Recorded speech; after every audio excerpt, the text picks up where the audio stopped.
Okay, it's good to be here. That's okay. I get to be the guy that speaks before lunch. Now, I don't know if that's the position I want to be in. But I'm here, and I'm kind of thankful I was called the young one, considering I'm older than Brandon. And that seems to be the case wherever I go. Everybody calls me young man, and I'm thinking, man, what are y'all looking at? We need some better eye doctors up here in North Alabama. But as we were preparing for everything, we really didn't discuss what we were going to talk about with each other. We did a little bit, but not much, so I had really no idea what Brandon was going to say, and I don't have any idea what my dad's going to say. Really, he had 3 or 4 messages prepared, so I'm not sure which one he's going to use. But when thinking about this topic, it's definitely very important. And if you can see, I've got a title on the screen, Generational Thinking, Realities of a Non-Fiction World. And that's what I want us to look at today. We don't live in a fantasy land that we can go to. This is real. It's the real world. And so I want to start off here by reading you a folk tale that's retold by Leo Tolstoy, famous Russian author. And the title of the folk tale is The Grandfather and His Little Grandson. So I want you to listen to this. Now, Tolstoy wrote the longest novel ever written, War and Peace. This is not that long, okay? So don't worry about that. The grandfather had become very old. His legs would not carry him, his eyes could not see, his ears could not hear, and he was toothless. When he ate, bits of food sometimes dropped out of his mouth. His son and his son's wife no longer allowed him to eat with them at the table. He had to eat his meals in the corner near the stove. One day, they gave him his food in a bowl. He tried to move the bowl closer. It fell to the floor and broke. His daughter-in-law scolded him. She told him that he spoiled everything in the house and broke their dishes, and she said that from now on he would eat his food in a wooden dish. The old man sighed and said nothing. A few days later, the old man's son and his wife were sitting in their hut, resting and watching their little boy playing on the floor. They saw him putting something together out of small pieces of wood. And the father asked him, "What are you making, son?" And the little grandson said, "I'm making a wooden bucket. When you and Mama get old, I'll feed you out of this wooden dish." The young peasant and his wife looked at each other, and tears filled their eyes. They were ashamed because they had treated the old grandfather so meanly. And from that day again, they let the old man eat with them at the table and took better care of him. You see that's what we're talking about here, teaching youth, teaching our children. That little boy learned pretty fast how to treat people, didn't he? So he was preparing as a child for when his parents got old. Well, I'm going to feed them just like they're feeding my grandpa. Deuteronomy 6 tells us to love the Lord with all of our heart, with all of our soul, with all of our mind. And then he tells us in that same passage to teach our children diligently, even to write the commandments upon the doorpost, right? Write them upon the doorpost. Proverbs chapter 4 says this, "Hear, O sons, a father's instruction, and be attentive, that you may gain insight. For I give you good precepts. Do not forsake my teaching. When I was a son with my father, he taught me and said to me, let your heart hold fast my words, keep my commandments and live. I have taught you the way of wisdom. I have led you in the paths of uprightness. Do not enter the path of the wicked, and do not walk in the way of evil. Avoid it. Do not go on it. Turn away from it and pass on.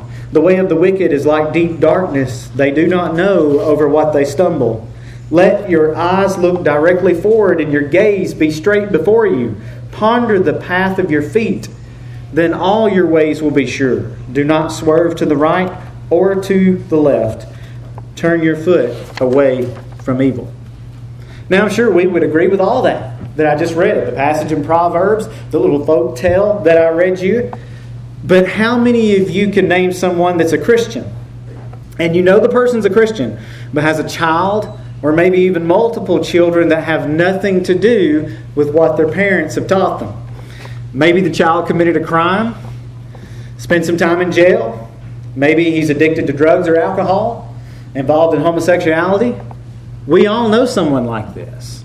I could name names of people that would fit that description. You know, when we think, well, how can this be? These people taught their children so well. They read the Bible to them. They prayed with them. They took them to church every week. They tried to shelter them from the evil world around us. So how can this happen? I might even be describing someone in your family. A brother, a sister, a niece, nephew, a cousin. You see, the pages of history are littered with bad parents and bad children. There have been great men throughout all time who have had horrible children. And there have been some horrible parents too. Let's look back at a few of them right quick. Let's go all the way back to King Henry VIII, King of England. Now, he was not a very good person and a horrible parent. Now, imagine being his daughter, Mary, for a second. To get rid of your mother, he claims that his marriage to her has angered God. So therefore, your father and God wish you had never been born. And then the sister, well, her mother, Elizabeth's mother, he beheaded her. Well, that sounds great. What a great way to grow up, right? If the old Jerry Springer show had been around back then, this family would have been they'd have been on the show, no doubt. So, bad parents, bad children, this isn't a new thing. Let's look at Joseph Stalin. I'm sure he's an ideal dad. One of his sons unsuccessfully tried to commit suicide. And this was Stalin's reply to his son trying to commit suicide. He can't even shoot straight. And then that same son was captured by the Germans in World War II. And he imprisoned his daughter-in-law as punishment to his son for being captured. And then later, he could have exchanged his son for a German officer that they had. And here's how Stalin replied to that. I will not trade a marshal for a lieutenant. And then he later died in a concentration camp, in a German concentration camp. It said he threw himself on an electric fence. Pretty sad. And what about Nazi propaganda mastermind Joseph Goebbels and his wife? They killed their 6 children in a bunker in Berlin in 1945. And really it was more the wife's doing than his, which is amazing. And so what they did, they knocked them out with morphine. And then they crushed cyanide capsules between their teeth. And then one of their daughters woke up and saw what was going on, and she fought back. And the mother and an SS officer had to literally hold her down and physically kill her. And then the autopsy and photographs taken showed that there was bruising all over her face, and her jaw was probably broken in the process. Now you might say, well, compared to those people, I may not be such a bad parent. I look pretty good compared to that. So why are you giving these horrible examples to go by? We should be looking at biblical examples of what parents should be, right? Well, let's just do that for a second. Let's look at some biblical parents. Let's look at some of the great patriarchs throughout the Bible. And let's just see how their kids turned out. Adam, his son Cain, killed his own brother. And what about Noah? Is there anything said positive about Noah's children in the Scriptures? I couldn't find anything. What about Moses, the man who led the children of Israel out of Egypt? They crossed the Red Sea, received the law. What about his kids? Did they follow in his footsteps? And we know Aaron had 2 sons that displeased God when they offered strange fire or unauthorized fire to the Lord, and then God consumed them for it. Abraham had Ishmael. Lot's daughters were certainly nothing to write home about. Isaac had Esau, whom God hated. Jacob's sons sold their youngest brother Joseph to slavery and then lied to their father about it. Eli was a priest, although not a very good one, but his sons were even worse. And Samuel, one of the greatest men in the Old Testament, his sons were so evil that the people demanded a king because of his sons. Then we go through the history. Well, what about those kings? David, how did his kids turn out? Not so great. What about Solomon? Hezekiah's son Manasseh, he was so wicked that he offered his own sons as a sacrifice to a false god. Now, looking at those examples, we might say, well, how can that be? These men are on the pages of the Bible that we look at with great admiration. How can their children not follow in their footsteps? This doesn't seem very logical, does it? But it is the stark reality. And that's what we want to deal with today is reality. You see, in this parent-child relationship, this is not an episode of the Andy Griffith Show. Wouldn't it be easy if all of our children were easy to parent like Opie? Sure, he makes mistakes. He does things that are wrong, but by the end of the episode, he always realizes what he did wrong and he accepts Andy's correction. Remember the episode about the birds? And Opie, he gets a slingshot. And Andy tells him at the beginning of that episode, now you be careful with that. You can get in trouble with that slingshot. And then he goes out in the street and he's using his slingshot and he shoots it up in a tree and he kills the mama bird. And then Andy comes home. And he sees the bird, he hears the chirping up in the little young birds up in the tree. And he sees the mama bird on the ground. They're eating dinner. And he tells Aunt Bee, he says, you need to tell the neighbor about their cats. Killed one of our songbirds out there. Then Opie gets up and runs to his room. So Andy figures it out. He goes up there and he tells him, he said, you killed that bird, didn't you? You killed that bird. And Opie says, yeah, I did. He said, I told you to be careful with that slingshot. And then he says, well, Paul, are you going to whip me? And he said, no, I'm not going to whip you. And he walks over to the window and he lifts up the window and those birds are chirping. And he says, you just sit there and listen to that for a while. You listen to those birds. And then he walks out of the room.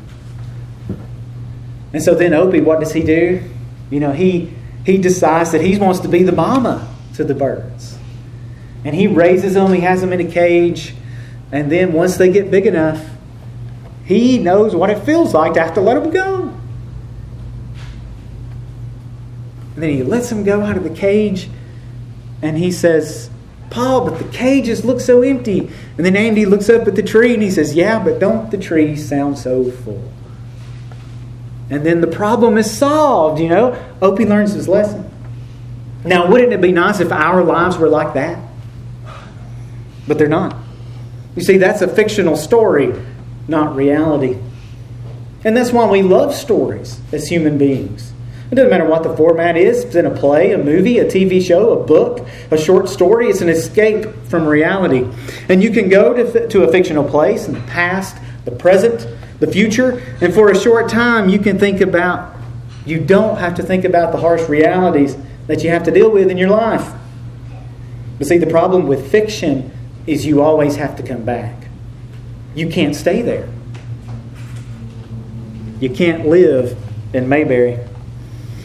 And to borrow the words of Jesus in the parable of the weeds of the field, the tares of the field, this world has weeds in it.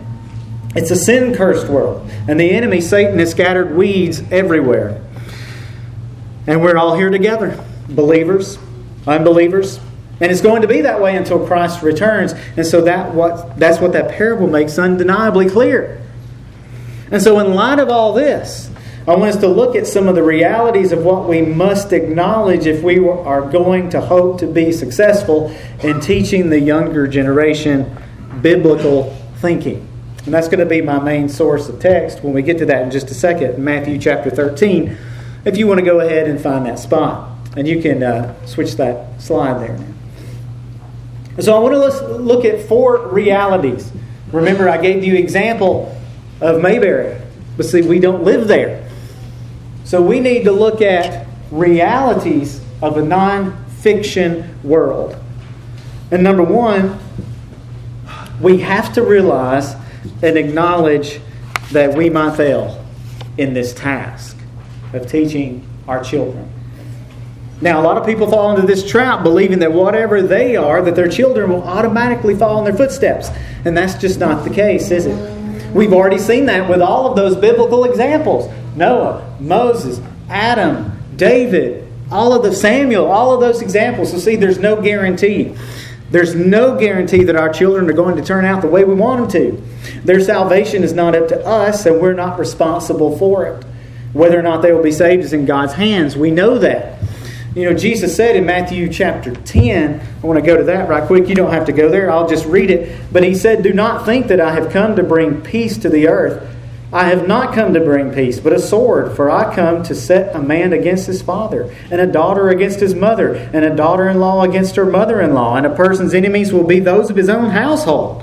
Whoever loves the father or mother more than me is not worthy of me, and whoever loves son or daughter more than me is not worthy of me, and whoever does not take his cross and follow me is not worthy of me. Whoever finds his life will lose it, and whoever loses his life for my sake will find it." And see, that's the risk that you take, right? For being a Christian, it can create friction in your family. If you have other non-believers, maybe you've got non-believing parents, that can affect that relationship. So see, there's no guarantees in this. Just because I'm a member of a certain church, a certain denomination, that doesn't mean my children will be Christians. Just because I'm a Bible teacher or a pastor, that doesn't mean that my kids are going to be saved. And because of this fact, that makes what we teach them even more important. You see, we've got to make sure that it's strictly biblical. Because we can go so ultra-conservative that we focus on works and legalism. Or we may be so liberal that we don't even know the basic aspects of the Bible. We need to promote common sense Christianity. And that's what I want my ministry to be about. Common sense Christianity, just based on what the Bible says. Now, I know a lot about this. Who's under 40 years old? Raise your hand if you're under 40 years old. Okay? So we got a lot of people here under 40 years old.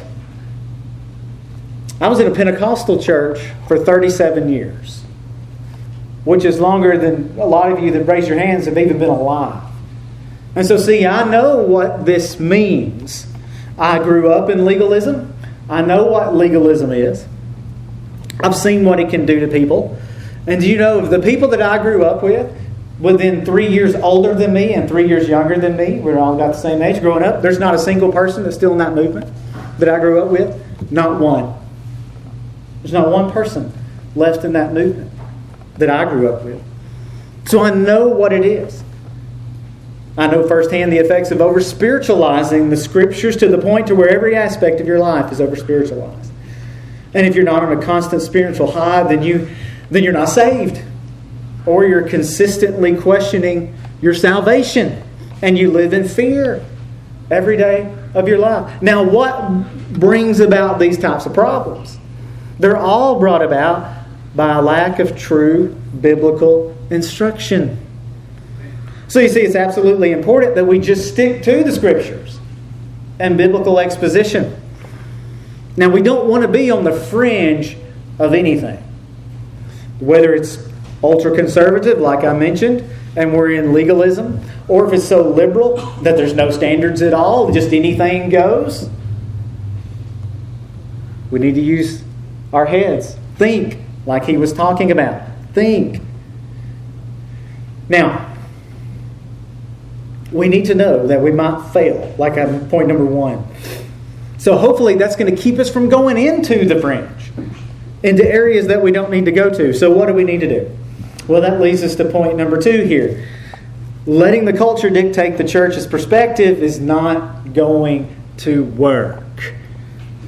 We see this a lot today. Letting the culture dictate what we do.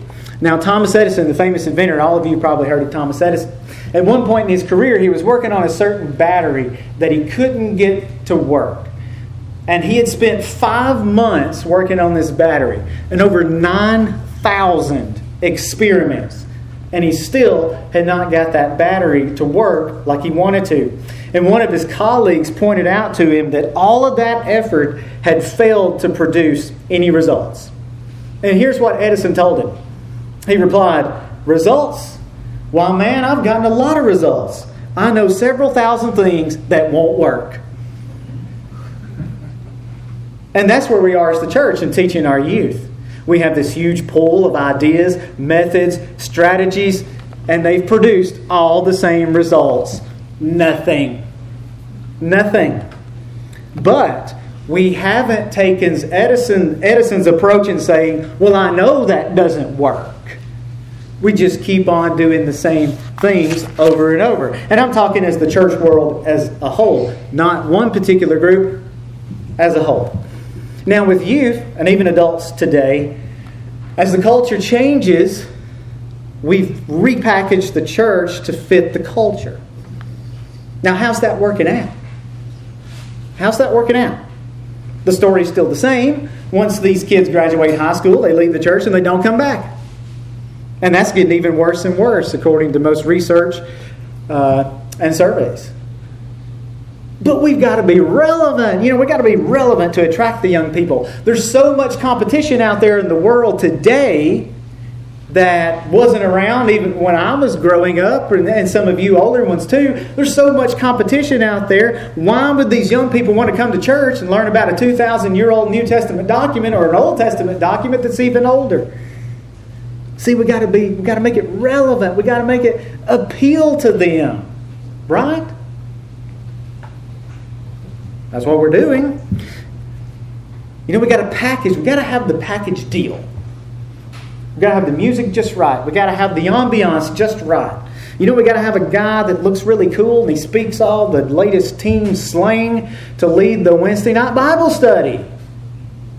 We got to have that. When we got to have a catchy name to market ourselves as relevant and not our grandma's boring church. So we got to have a fancy name for our youth group. So I thought, well, if I were going to start a youth group, what would be some good names that I could use? And so I did a little research to see if I could find up something. And here's what Google will tell you that you need to name your youth group. Yeah, you're already laughing, and I haven't even told you what they are. Names like this: Common Ground, Youth Fusion, Free to Be. Now, I have no idea what that means, because the only thing you're free to be is a sinner. So I don't know how that applies to a youth group, but anyway, Aftershock. That would look good on our website, wouldn't it? Encounter, Elevate, Power Company, Celestial Force. And this is my favorite: Jaywalkers. Like Jesus walkers. Now, that could have easily been a DC Talk song back in 1992 when I was growing up. And I've experienced this. I remember preaching in one place, and as they were doing the announcements, they were making announcements about their Wednesday night, what they were doing on the youth, and how they were really trying to push it. I think they had 50 people or so there the previous week. And so they were really encouraged people, get behind this, get behind this. There's nothing wrong with that. And so then when I get up there to preach, I'm looking across the congregation, and there were 2 teenagers there. And this is Sunday morning. There were 2 teenagers there, and they had said they had 50 on Wednesday night. And so as I'm looking out across the congregation, I'm thinking, well, there's a problem here.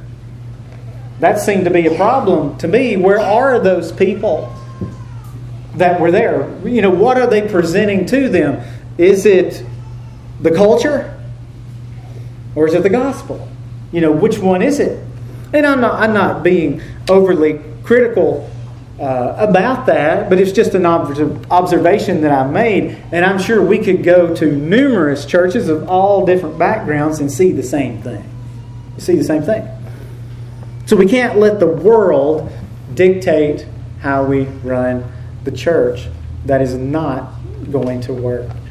Now, let's look at points 3 and 4. And this is what we'll use Matthew chapter 13, and we'll get into a little bit of this. Number 3, I put down, we can't shield our children from the world. Now, I think a lot of parents have fallen into this trap. They think they can isolate their kids from the outside world, and the world can't touch them. The world can't touch them. If I just do these certain things, they'll be all right. They'll be okay. But you could move to the most remote part of Siberia, and you still could not shield your children from the world. Why? Because sin is going to be there. The devil is going to be there. Temptation is going to be there no matter where you go. It's going to be there. Dad and I were having a conversation a little bit about this a couple of weeks ago, and he told me about a story in a book that he had read, because we were talking about the monks that built all the monasteries. A lot of them are still there today. Amazing buildings on the side of mountains and everything. I don't know how they did it. But he was talking about one of the reasons that they went there is trying to get away from sin. And he said, but he read it in a book. And I said, well, what book was it? He said, I can't remember. And I said, well, who said it? And he said, I can't remember that either. So I can't give the man credit for this because I don't know who it was. But I'll take his word for it. But the man commenting on that about the monks, he said they thought they could get away from sin, but sin was there because they were there. Sin was there because they were there. So they couldn't get away from it. And number 4. I'll touch a little bit more on number 3 in just a second when we get into that passage. But number 4, political conservatism is not biblical thinking. You see, the church over the last few decades has bought into this idea that we can change the culture through politics.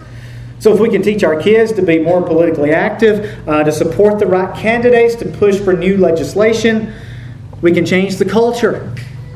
But you see, that's not a biblical mentality. Now, you can be involved in all that. It's not wrong. But is that the church's role? That's what I want to talk about.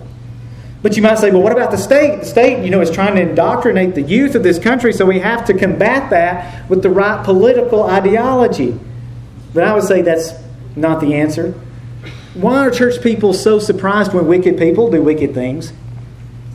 We act shocked when we watch the news or we see all these liberal politicians. We just act like we're so surprised that wickedness breeds wickedness. It's like it's a new thing or something to us. But it's not new. It's not new, and we shouldn't be surprised that that's the way the world is. So how do we fight it? Well, we fight it with the Bible, not with politics. Our goal is not to push legislation. It should be to preach the gospel, and hopefully people are saved by that. That should be our goal. But you say, but the left has taken over everything in the country. It has. It's taken over everything. All the institutions. Everything. But look at the modern church as a whole, just for a second. I would contend that the modern church is doing just as good a job as teaching the world to the youth as the culture is. Just go to YouTube. Just go to YouTube. Did anybody see the Easter program? I don't remember the name of the church, but it's out in Oklahoma. I believe Michael Todd is the pastor. But it was this year. It was just this past Easter. I'm sure you can find it online. If you know what I'm talking about, is if you don't think the church is teaching the world to their youth, just go look at that. Just go look at that. It's awful. It looks like an episode of the Grammys or something like that. It's terrible. I mean, it's shocking. So is this the way we need to go? Let's go to Matthew chapter 13 and look at this. Now, I want us to look at that parable of the weeds of the field. I've been preaching through the parables in my home church, and every time I do one of them, Dad, he would say, oh yeah, I think you could use that at the conference. Then I preach another one. He said, I think you could use that at the conference. Then I preach another one. He said, I think you could use that at the conference. And so, I thought, I think I might just take his advice. And so I'm not going to preach all of them, but I am going to look at this one because I think points 3 and 4 that you can see on the screen, this parable to me proves beyond a shadow of a doubt of what we're dealing with in the world. This can teach you a lot about the world that we're living in and help you understand it. So it's in Matthew chapter 13, and the parable starts in verse 24. So at the beginning of that chapter, Jesus tells the parable of the sower, and then he explains it. And then he tells 3 parables back to back to back. The weeds of the field, the mustard seed, and 11. And so we're going to look at the weeds of the field. So I had to cut a lot out. I can't explain every single detail of this for time's sake.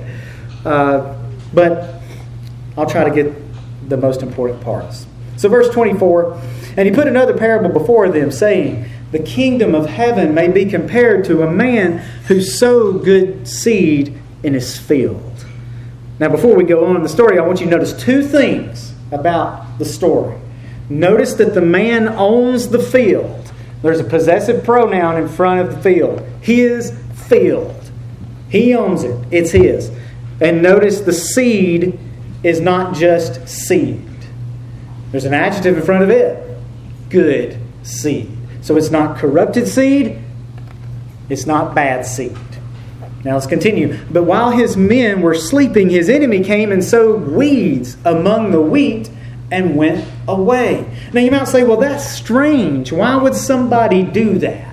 Why would somebody come in and scatter weeds in a man's field? Now you have to remember, with all the parables, Jesus is using imagery that the people recognize. They are very familiar with this. And it was a pretty common thing in Eastern cultures for this to happen. It was so common that the Romans had a law against it.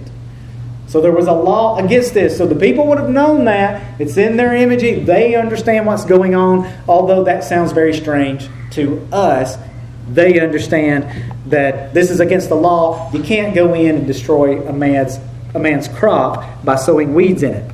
In verse 26, let's pick back up with the story. So when the plants came up and bore grain, then the weeds appeared also.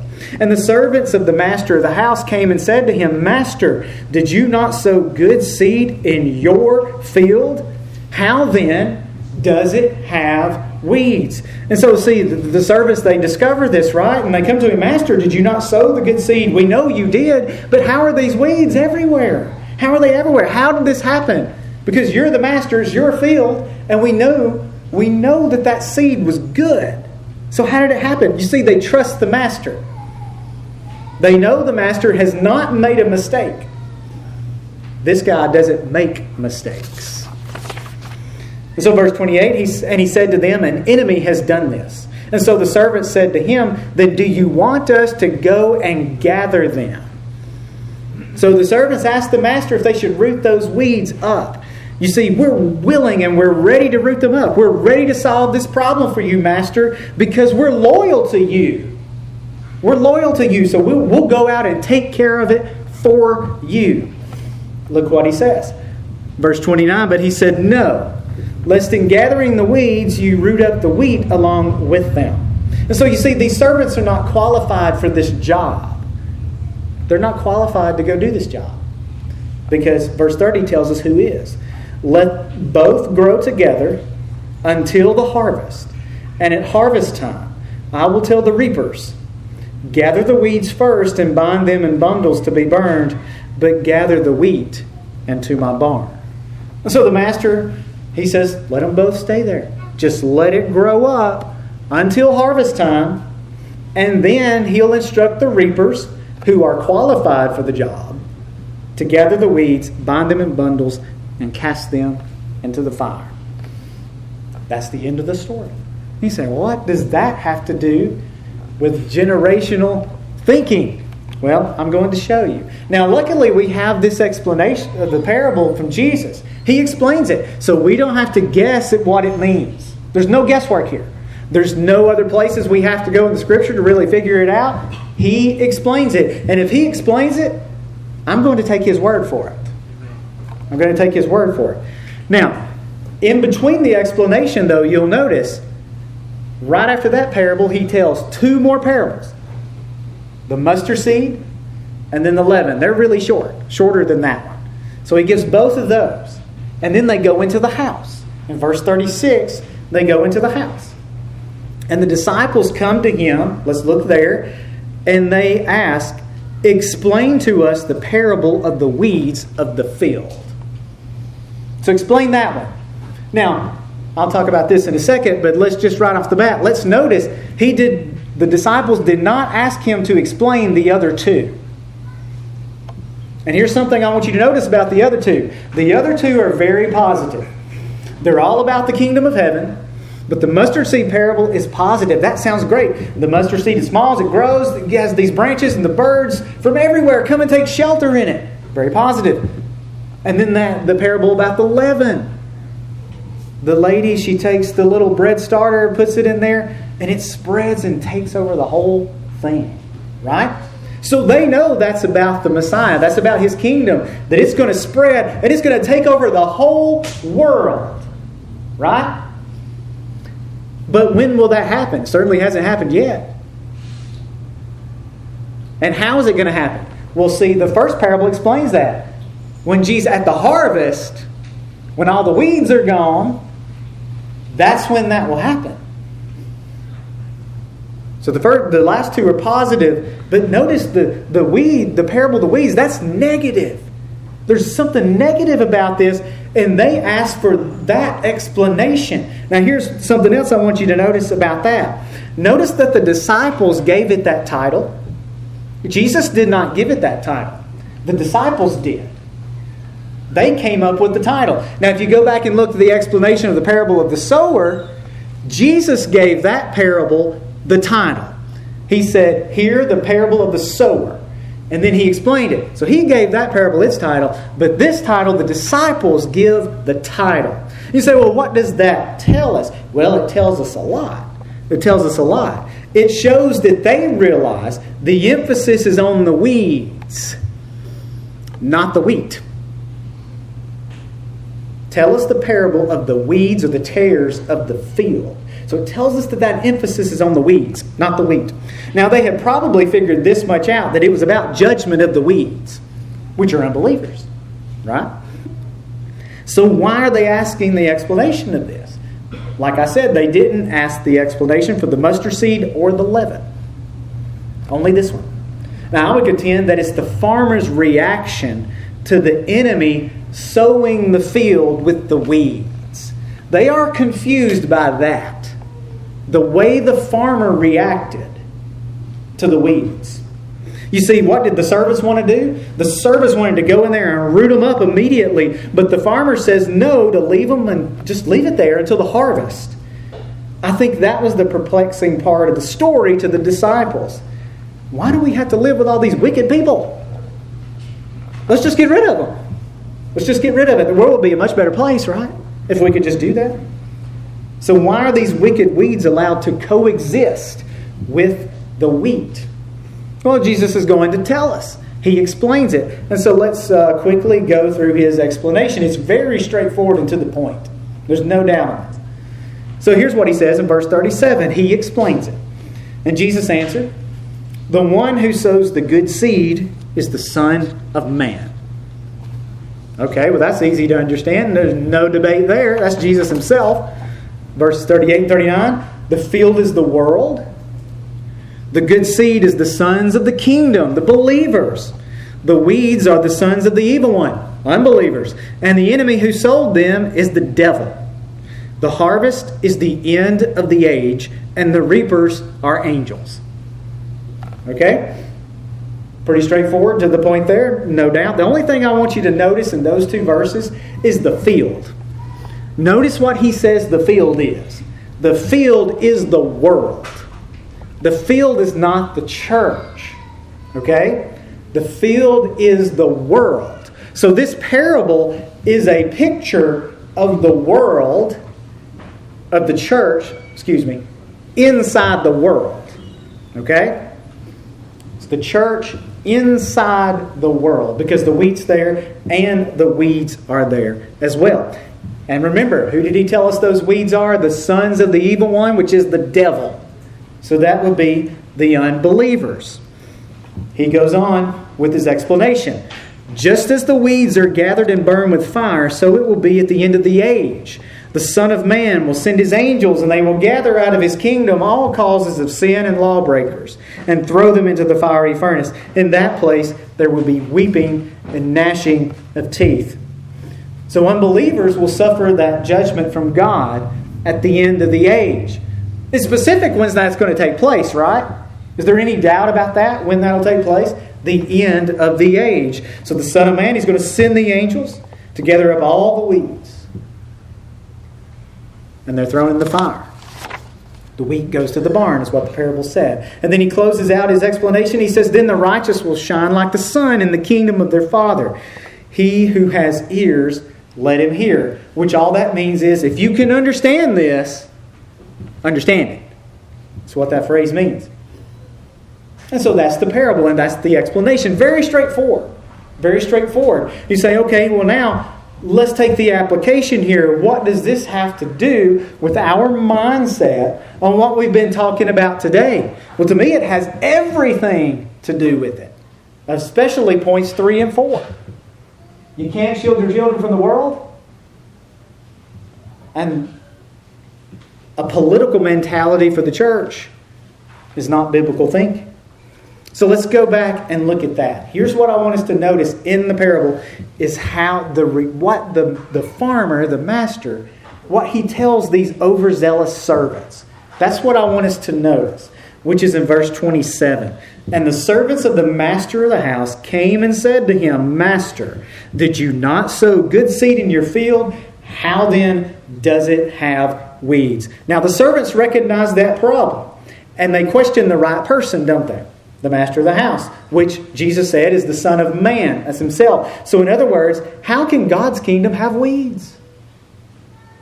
In verse 28, the master says, the enemy did this, which is the devil.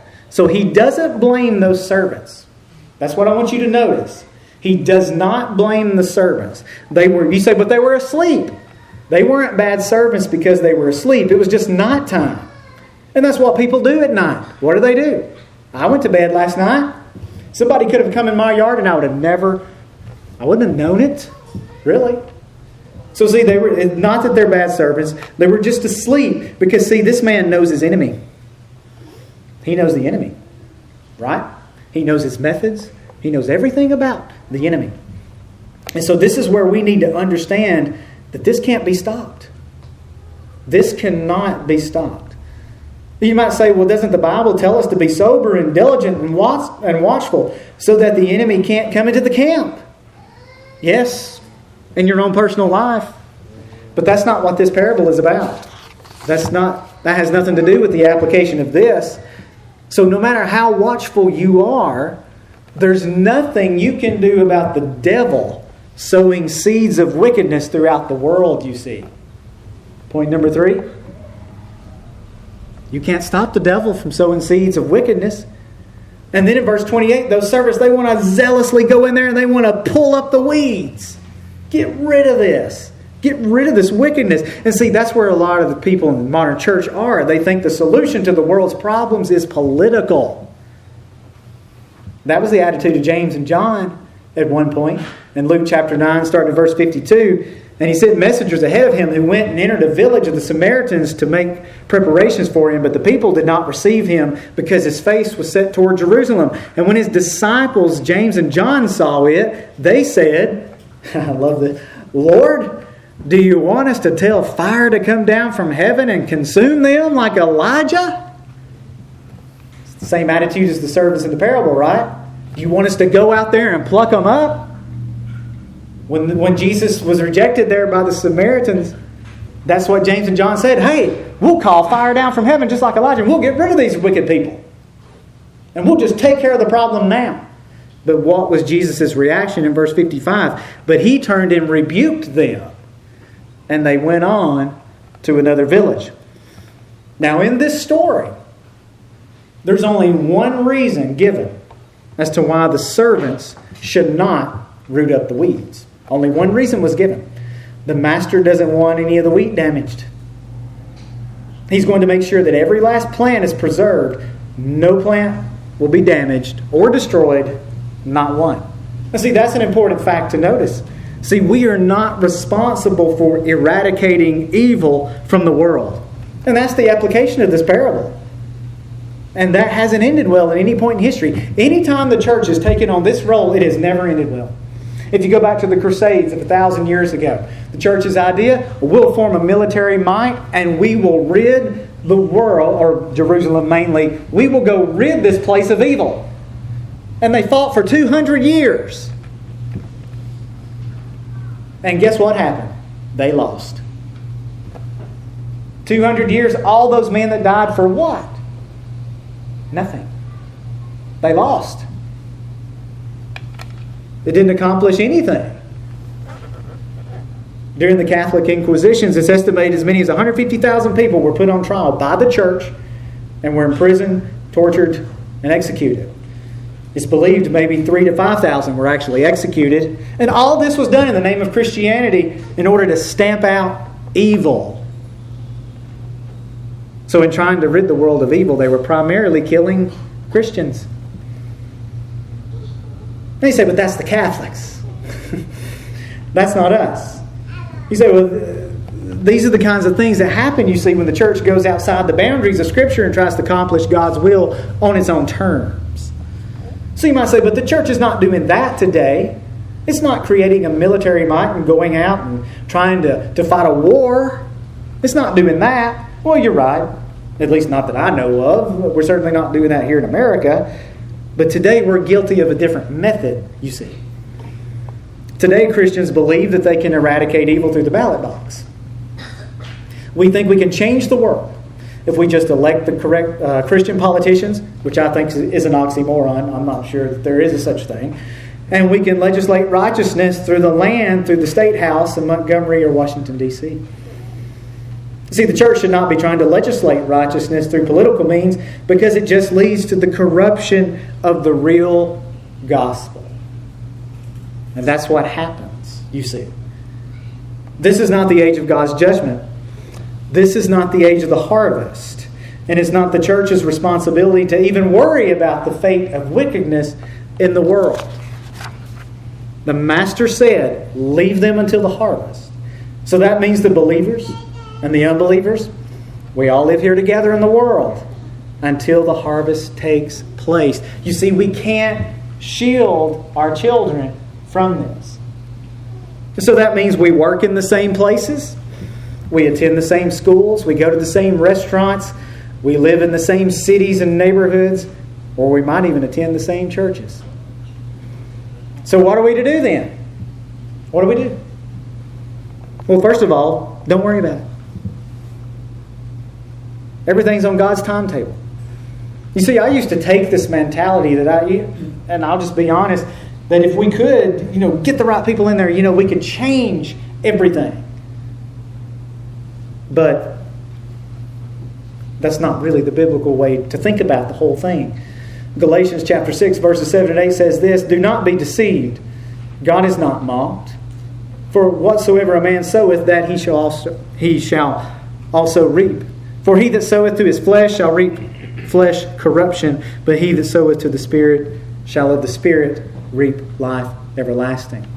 So what do? Here's what we do. Matthew 28:19. Go therefore and make disciples of all nations, baptizing them in the name of the Father and of the Son and of the Holy Spirit, teaching them to observe all that I have commanded you. And behold, I am with you always, even to the end of the age.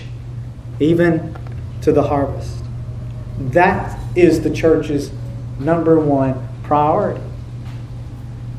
Now, are we teaching the next generation to be ready for that event, for the harvest? Or are we teaching them more about the culture? Are we more concerned about the culture, how the church fits into the culture or the political landscape? Are we more concerned about that? Are we more concerned with the idea of America? Living in America? More so than living in the barn, which is the eternal state? Which one are we more concerned about teaching the children? Taking back America or living in the barn, which is the eternal? Which one's more important? You see, back to point number one, we might fail in all of this. So these are important questions to ask ourselves. These are the realities of a non-fiction world. It's not Mayberry, is it? This is real stuff. These are real issues.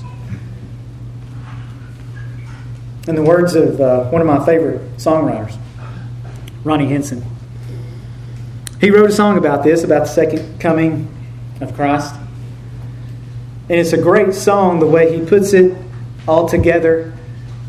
He talks about Jesus coming the first time from his throne to a manger, to a cross, and to a grave. And then he plays on the passage in Matthew where Jesus compares himself to a traveler on a journey. Remember that passage?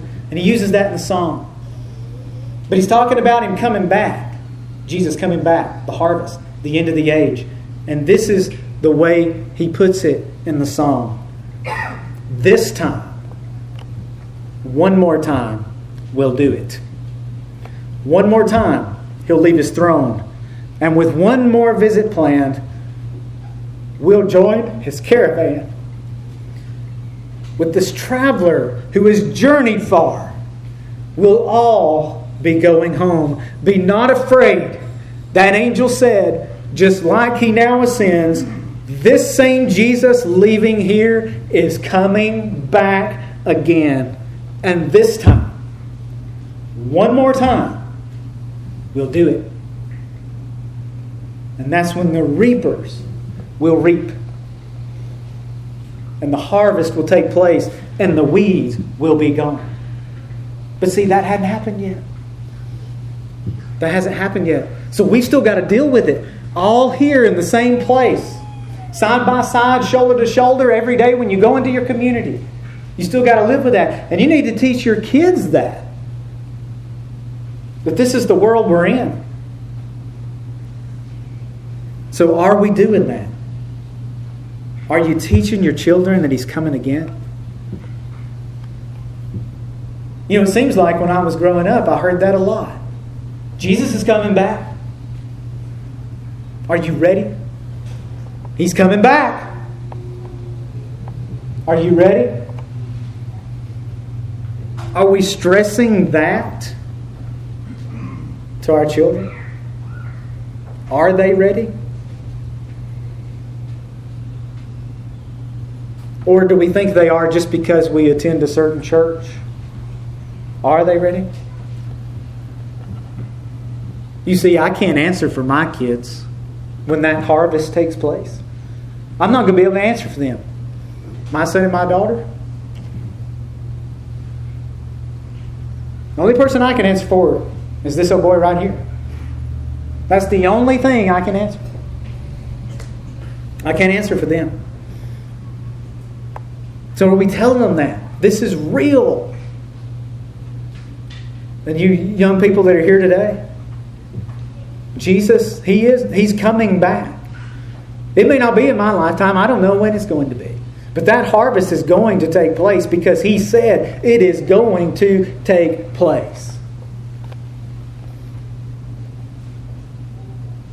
So are you ready for that? And I know with the topic or the theme today being about passing the right things on to the next generation. But you see, there's something more important than that. This is how I'm going to leave it today. So, you know, you could agree or disagree with everything that I've said. And that's okay. That's okay. You may not agree with one of those points. And that's okay. But here's one thing, one question that I'll leave you with that we can't argue with. When the harvest takes place, are you ready? Lord, thank you for the day today. Thank you for your word. Lord, I just appreciate the opportunity to be able to share your word with these people. Lord, it's just so good to be able to look into your word and learn from it. And that's what we're here for today. And that's what we assemble for every week, is to worship you and to learn from your word. And we apply this word to our lives. And Lord, help us to teach this next generation of youth, not just as parents of our own children, but if we're teachers and we're preachers in the church, we're supposed to be teaching everybody. We're not just teaching senior citizens or middle-aged folks. Well, we're teaching everybody. So these younger people Those of us that are pastors and teachers, help us to show them the importance of getting the gospel correct. Help us to lead them and guide them, because we're not going to be here forever. We don't know when that harvest is going to take place. But if it's not in our lifetimes, we're going to be gone. And we'll be leaving our churches, no matter the background, to them. And so have we taught them well enough that they can carry it on? We saw examples in your word of great men that we looked at. Because their children didn't turn out probably the way they thought. And I'm sure they thought, well, these are my children. And I've walked in the ways of the Lord. So surely they will too. So it's a very important task. It's a very important task. And that's what we've got to do. There is the possibility that we may fail. But help us to see the importance to get it right, so that we can pass what we're doing along to them. And then they can be the next preachers. They can be the next teachers of the church. No doubt some of these young people here today might be the pastor of a church, might be a Sunday school teacher. And it's a great responsibility. But once we're gone, that task is going to be theirs. So Lord, help us to see the importance of what we do week in and week out. And we pray all these things in your name. Amen.